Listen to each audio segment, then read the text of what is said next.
नमस्कार दोस्तों। आज हम जिस विषय पर बात करने जा रहे हैं वो है भारतीय संविधान के स्रोत और प्रमुख विशेषताएं। Today's our topic is features and sources of Indian Constitution. This side Dr. Mamta Parekh from Poddar International College, Jaipur. शुरू करते हैं major sources of Indian constitution. आप इन फ्लैग्स को देख के अंदाजा लगा सकते हैं कि हम किन किन कंट्रीज के बारे में बात करने जा रहे हैं। So starting from USA, constitution of United states. हमारे संविधान में यूनाइटेड स्टेट्स ऑफ अमेरिका से प्रस्तावना ली गई है। दूसरी, हमने फंडामेंटल राइट्स यूएसए इंस्पायर होकर अडॉप्ट किए हैं। फेडरल स्ट्रक्चर ऑफ गवर्नमेंट, हमारा संवैधानिक ढांचा इसी संविधान से लिया गया है, परंतु हमारे संवैधानिक ढांचे और अमेरिकी संवैधानिक ढांचे में, संघीय ढांचे में कुछ फर्क है। तो हमारा संघीय ढांचा सरकार का बेसिकली यूएस जैसा है, बट प्रैक्टिकली हम उसमें कुछ चेंजेस करते हैं जो हम आगे देखेंगे। इलेक्टोरल कॉलेज यानी निर्वाचक मंडल, independence of the judiciary and separation of powers among the three branches of government. सरकार के तीनों अंगों के बीच में शक्ति संतुलन, शक्ति का विभाजन किया गया है और न्यायपालिका को स्वतंत्र रखा गया है। ये विशेषता भी हमारे संविधान की अमेरिकी संविधान से प्रेरित है। जुडिशियल रिव्यू, न्यायिक पुनरावलोकन एक महत्वपूर्ण शक्ति जो हमारी न्यायपालिका को प्राप्त है। President as supreme commander of arm force, हमारे हिंदुस्तान में भी राष्ट्रपति जल थल वायु तीनों सेनाओं के सर्वोच्च सेनाध्यक्ष होते हैं। And equal protection under law, कानून के समक्ष हम सभी समान हैं। ये कुछ विशेषताएं जो हमने अमेरिकी संविधान से ग्रहण की है। अब बात करते हैं ब्रिटिश कॉन्स्टिट्यूशन के बारे में। ब्रिटिश कॉन्स्टिट्यूशन से भी हमने कुछ ऐसे पिलर्स अडॉप्ट किए हैं जो हमारे संविधान और हमारे रिपब्लिकन इंडिया को स्तंभ प्रदान करता है। पार्लियामेंट्री फॉर्म ऑफ गवर्नमेंट, संसदीय व्यवस्था, ये व्यवस्था क्या होती है इसकी चर्चा हम आगे की स्लाइड्स में करते हैं। The idea of single citizenship, हमारे पास फेडरल स्ट्रक्चर होने के बावजूद डबल सिटीजनशिप नहीं है, हमारे पास में सिंगल सिटीजनशिप है, जबकि यूएस में फेडरल स्ट्रक्चर होने के नाते दोहरी नागरिकता का प्रावधान है। The idea of rule of law, कानून या विधि का शासन। रिट्स, हमारे पास भी 5 रिट्स का प्रावधान है, जैसा कि हैबियस कॉर्पस, बंदी प्रत्यक्षीकरण, habeas corpus, mandamus, certiorari, quo warranto, etc. Institution of Speaker and his role, हम यहाँ पर लोकसभा अध्यक्ष स्पीकर की बात कर रहे हैं। यह प्रावधान भी ब्रिटिश संविधान से प्रेरित होकर हमने शामिल किया है।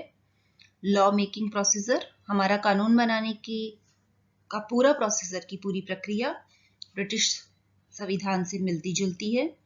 प्रोसीजर स्टैब्लिश बाय लॉ, कानून द्वारा लिखित शब्दों पर ही हम कार्य करते हैं। नेक्स्ट हम बात करते हैं कैनेडियन कॉन्स्टिट्यूशन। हमने जो यूएस अडॉप्टेड फेडरल सिस्टम लिया है उसमें कुछ मॉडिफिकेशन है और वो मॉडिफिकेशन कनाडा के संविधान के समान है। Quasi federal form of government, हमारी संघीय व्यवस्था को अर्ध संघीय कहा जाता है, quasi federal. A federal system with a strong central government, जहां पर स्टेट के पास गवर्नमेंट और पावर्स होती है बट फिर भी कंपैरेटिवली केंद्र सरकार मजबूत होती है। There is a strong central government, same like Canadian constitution. Distribution of power between the central government and state government, केंद्र और राज्य के बीच शक्तियों का विभाजन किया जाता है। Residual power retained by the central government, जो अवशिष्ट शक्तियां है अमेरिका और स्विट्जरलैंड की संघीय व्यवस्था में ये शक्तियां राज्यों के पास है, जबकि कनाडा और हिंदुस्तान के अर्ध संघीय शासन में ये अवशिष्ट शक्तियां केंद्र के पास रहती है। नेक्स्ट, आयरलैंड का संविधान, आयरिश कॉन्स्टिट्यूशन। यहां से हमने डायरेक्टिव प्रिंसिपल ऑफ स्टेट लिए हैं, राज्य के नीति निर्देशक तत्व, nomination of members to Rajya Sabha. Rajya Sabha में जो हम 12 सदस्यों का मनोनयन राष्ट्रपति द्वारा किया जाता है, यह व्यवस्था भी आयरलैंड से प्रेरित है। Method of election of president, हमारे राष्ट्रपति के निर्वाचन की पद्धति। Next one is French constitution, France का संविधान। Republic and the ideal of liberty, equality and fraternity in the preamble, हमारे संविधान में जो स्वतंत्रता, समानता और भ्रातृत्व शब्द जोड़े गए हैं, ये फ्रेंच कॉन्स्टिट्यूशन से लिए हैं। और Republican form of government, Bharat एक गणतंत्र है, फ्रेंच कॉन्स्टिट्यूशन से अडॉप्ट किया गया है। अब बात करते हैं ऑस्ट्रेलियन कॉन्स्टिट्यूशन के बारे में। ऑस्ट्रेलियन कॉन्स्टिट्यूशन से हमने freedom of trade and commerce with in the country and between the state, इस व्यवस्था को लिया है। राज्य और केंद्र के बीच होने वाले व्यापार की आजादी। And power of the national legislature to make laws for implementing treaties even on matters outside normal federal jurisdiction, हमारी जो राष्ट्रीय विधायिका है संसद, उसके पास विदेशों से की गई संधि और समझौतों को लागू करने का अधिकार है। और समवर्ती सूची, कॉन्करेंट लिस्ट, विषयों की ऐसी सूची जिस पर केंद्र और राज्य दोनों ही सरकारें कानून बना सकती है, concurrent list. Next one is constitution of Germany. Germany के संविधान से हमने emergency powers to be enjoyed by the union, केंद्र सरकार को आपात प्रावधान प्रदान किए हैं। Suspension of fundamental rights during emergency, जब इमरजेंसी लागू होगी, जब आपातकाल का समय होगा, तो हमारे मूल अधिकारों का सस्पेंशन, निलंबन हो जाता है। Constitution of Japan, procedure established by law.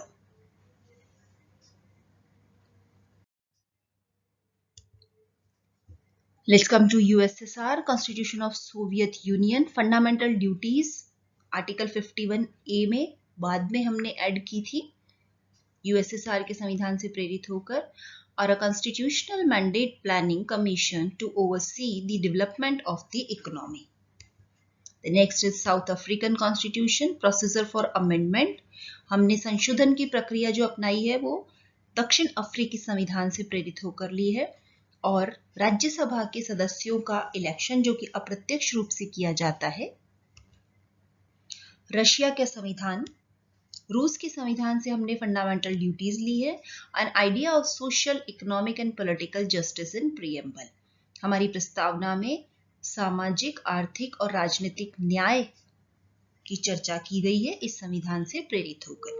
और अब सबसे खास, जिस पर हमारा संविधान का 75% भाग टिका हुआ है, the government of India act 1935, federal scheme, संघीय व्यवस्था, इमरजेंसी प्रोविजन, आपात व्यवस्था, पब्लिक सर्विस कमीशन, लोक सेवा आयोग, ऑफिस ऑफ गवर्नर, राज्यपाल का पद, जुडिशरी न्यायपालिका, एडमिनिस्ट्रेटिव डिटेल, प्रशासन संबंधी नियम कायदे, ये सभी चीजें गवर्नमेंट ऑफ इंडिया एक्ट 1935 से प्रेरित होकर भारतीय संविधान में शामिल किए गए हैं। The father of our constitution and the chairman of drafting committee, Dr. B.R. Ambedkar said, as to the accusation that the draft constitution has produced a good part of the provisions of the Government of India Act 1935, I make no apologize. There is nothing to be ashamed of in borrowing. It involves no plagiarism, Nobody holds any patent right in the fundamental ideas of the Constitution. That's why Government of India Act 1935 providing us the pillars of Indian Constitution. अब हमारे lecture के दूसरे part पर आते हैं, features of Indian constitution. In a very simple manner, we are trying to discuss the features of Indian Constitution. There is a long list of main pillars or features of Indian Constitution. Here we are trying with the simplest way to discuss features of Indian Constitution. So starting from the first one, that Indian Constitution is a written and enacted constitution. That means भारतीय संविधान लिखित है और एक संविधान सभा के द्वारा इसका निर्माण किया गया है. फ्रेम्ड बाय कॉन्स्टिट्यूएंट असेंबली, जिसमें कुल 12 सत्र आयोजित किए गए थे. यह सेकंड दूसरा रिटन कॉन्स्टिट्यूशन है. First one is USA. USA का संविधान the first constitution which is written constitution, because इससे पहले ब्रिटिश कॉन्स्टिट्यूशन जो कि लिखित नहीं है, इसे बनाने में 2 साल 11 महीने 18 दिन का समय लगा था और total expenditure is approx 64 lakhs rupees. So first feature is written and Indian Constitution is written and enacted constitution. The second one is lengthiest constitution. सबसे लंबा संविधान है. अगर हम इसका कंपैरिजन देखते हैं, we have 395 article, 22 parts and 8 schedules. Right now हमारे पास 448 आर्टिकल्स हो गए हैं, 25 भाग है और 12 अनुसूचियां हैं. इसके कंपैरिजन में यूएस कॉन्स्टिट्यूशन में केवल 7 अनुच्छेद, चाइना में 138 अनुच्छेद, जापान के संविधान में 103, कनाडा के संविधान में 107 और ऑस्ट्रेलिया में 128 अनुच्छेद है. And we have 395 articles. So the longest constitution of the world is Indian Constitution. The third feature is blend of rigid and flexibility. भारतीय संविधान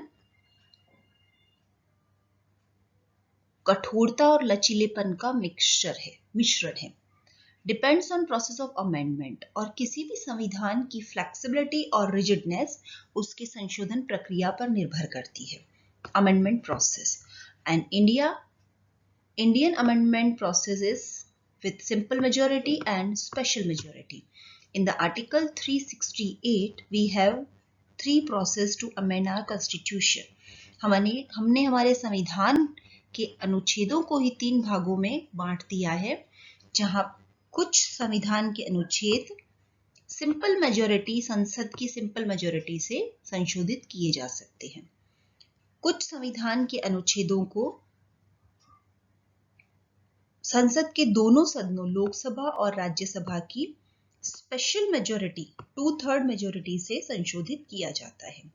and the last third procedure is Lok Sabha और राज्यसभा की 2/3 स्पेशल मेजॉरिटी के साथ आधे से अधिक राज्यों की विधायिका की सहमति भी आवश्यक है. तो इस तरह हमारा संविधान लचीले और कठोरता का मिश्रण है. बिकॉज रिजिड का मतलब no easy to be amended, require a lot of procedure, लंबा procedure है, and legislative do not have full authority to amend. We have same things in our constitution. And flexible means easy to be amended, procedure only involved in the legislature. Legislature has full authority to amend or can be amended by using simple majority. Because we have these procedure and this procedure too. That's why it is a blend of rigid and flexibility. Preamble. We have a strong preamble which is known as introductory part of constitution, जिसे संविधान का परिचयात्मक भाग का कह सकते हैं. हमारे संविधान की प्रस्तावना की शुरुआत We the people of India से होती है, हम भारत के लोग. इस प्रस्तावना में केवल एक संशोधन किया गया है, 42वां संविधान संशोधन 1976, जिसमें 3 शब्द जोड़े गए थे, समाजवाद, पंथ निरपेक्षता सेकुलरिज्म और अखंडता इंटीग्रिटी। ये हमारे संविधान की प्रस्तावना है, सिर्फ आधे पेज की। हम भारत के लोग भारत को एक संपूर्ण प्रभुत्व संपन्न समाजवादी पंथ निरपेक्ष लोकतंत्रात्मक गणराज्य बनाने के लिए सो एंड सो। इस संविधान की प्रस्तावना को पढ़कर अंदाजा लगाया जा सकता है कि भारतीय संविधान किस तरह का है।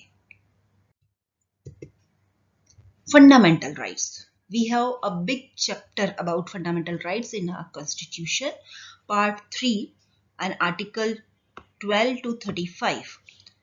ओरिजिनली हमारे कॉन्स्टिट्यूशन में हमें 7 मौलिक अधिकार दिए गए थे।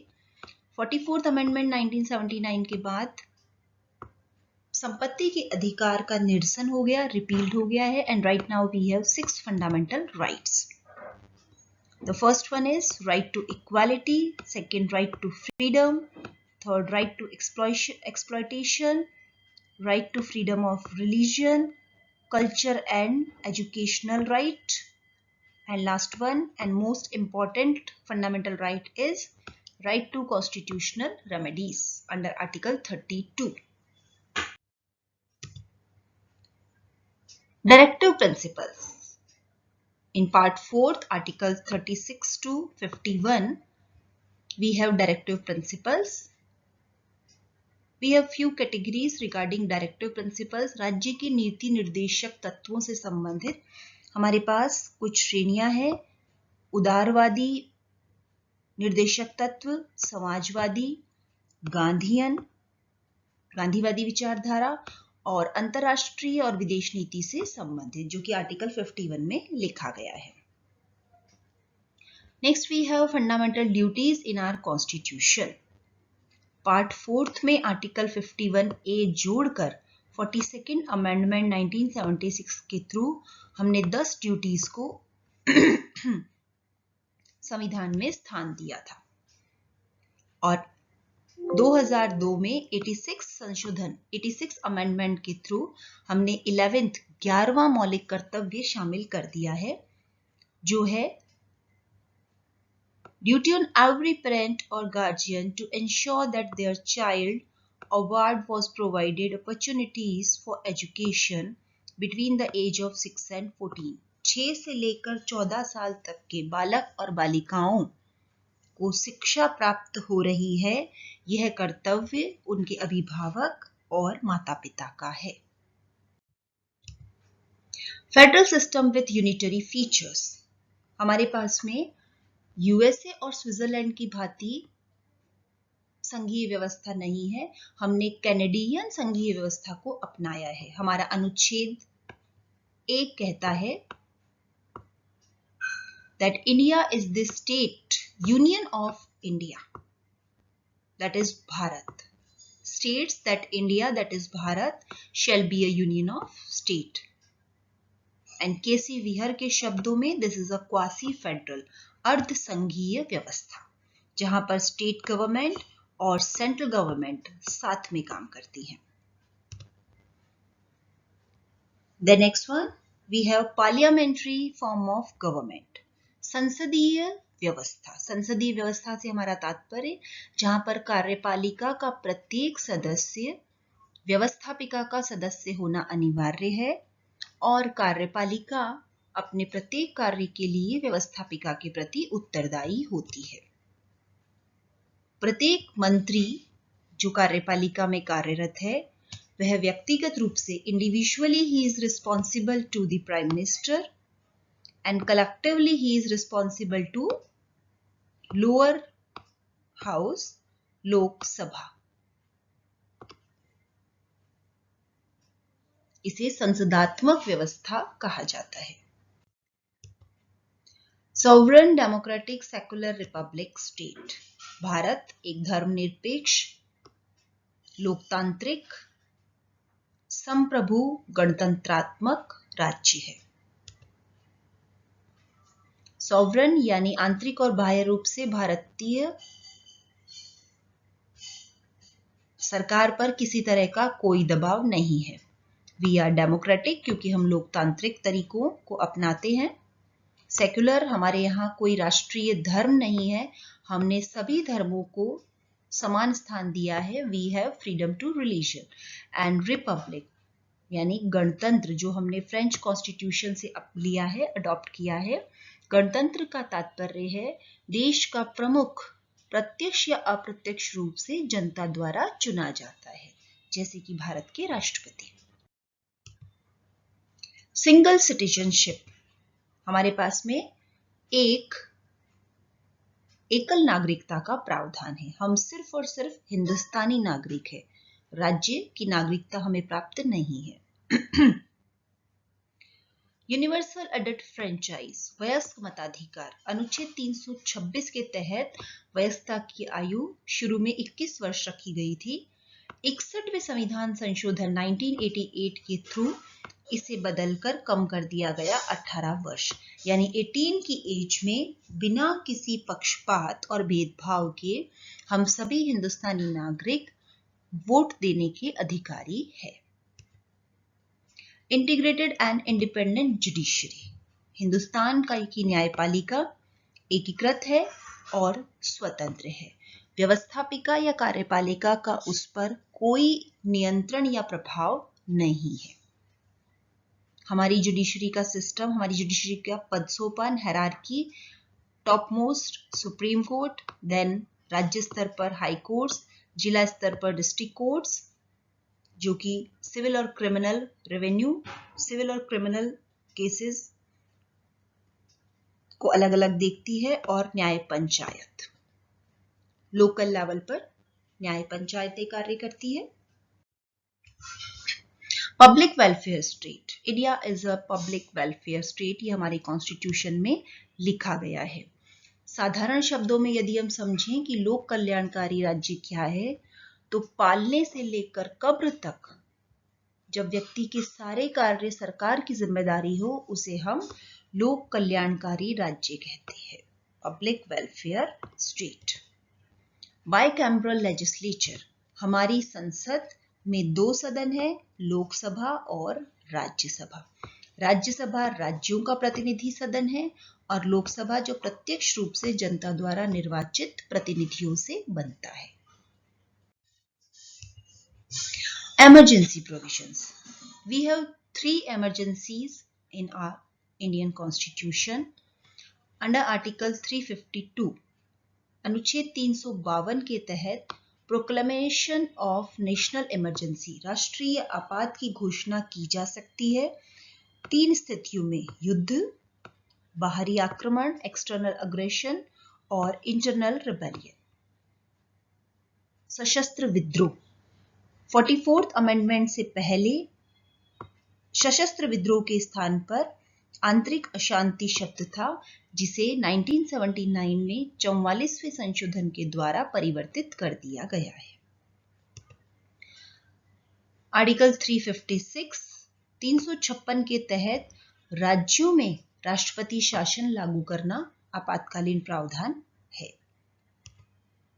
In case of failure of constitutional machinery in state, जब राज्यों का संवैधानिक तंत्र विफल हो जाए और इस बात की लिखित सूचना राज्यपाल के द्वारा राष्ट्रपति तक पहुंचती है, तो राष्ट्रपति अनुच्छेद 356 के तहत संबंधित राज्य में प्रेसिडेंशियल रूल, राष्ट्रपति शासन लागू कर सकते हैं। और third emergency provision is article 360. This is wrong, we should write it 360. Article 360 के तहत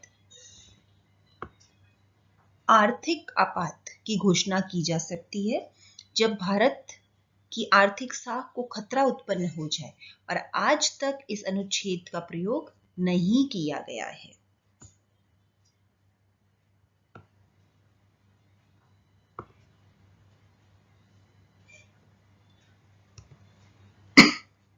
The financial stability or credit of India or of any part of the territory thereof is threatened. यानी भारतीय अर्थव्यवस्था को खतरा उत्पन्न होने की स्थिति में। The next one is one official language. भारतीय संविधान की एक और प्रमुख विशेषता है कि अनुच्छेद 343 में हिंदी को राजभाषा का दर्जा प्रदान किया गया है, पर इसके साथ ही सहूलियत को देखते हुए त्रिभाषाई फॉर्मूला अपनाया गया है। SC, ST, OBC अनुसूचित जाति, जनजाति और अन्य पिछड़ा वर्ग के लिए भारतीय संविधान में आरक्षण का प्रावधान किया गया है ताकि सभी जातियां, सभी लोग एक समान स्तर पर पहुंच सके। Support to global peace and international security. भारतीय संविधान की विशेषता है कि वह वैश्विक शांति और अंतर्राष्ट्रीय सुरक्षा को सदैव समर्थन प्रदान करेंगे अकॉर्डिंग टू आर्टिकल 51 और यूएनओ जैसे सभी अंतर्राष्ट्रीय संगठनों का समर्थन करेंगे। Last but not the least, 3 tyre government. हमारे पास सरकार का जो तंत्र है वह 3 स्तर पर कार्य करता है। द फर्स्ट वन इज केंद्र सरकार, संघीय union government. Second one is state government, राज्य सरकार। और 3 tyre, third tier is local government, स्थानीय प्रशासन। स्थानीय प्रशासन भी 2 भागों में बटा हुआ है, म्युनिसिपल, नगर निगम और पंचायत स्तर पर। Municipal corporation, municipal council and नगर पंचायत, ये सब शहरी प्रशासन हेतु। और पंचायत स्तर ग्रामीण प्रशासन में डिस्ट्रिक्ट पंचायत, जिला पंचायत, इंटरमीडिएट पंचायत, पंचायत समिति और ग्राम पंचायत, विलेज पंचायत। तो ये सारी विशेषताएं हैं भारतीय संविधान की विशेषताएं, जिनको पढ़कर और समझकर हम हिंदुस्तान के संविधान के बारे में जानकारी प्राप्त कर सकते हैं। There is lots of question in your competition exams based on features of Indian Constitution and major sources of Indian Constitution.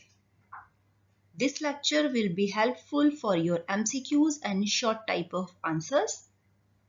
हमें बहुत बारीकी से ध्यान रखना है, भारतीय गणतंत्र के जो पिलर्स है उनकी जानकारी, उनकी परिभाषाएं, उनके कंसेप्ट हमें क्लियर होने चाहिए। Hope this lecture will helpful to understand the features of Indian Constitution. Thank you so much. Have a great day. This side Podar International College, Dr. Mamta Parekh.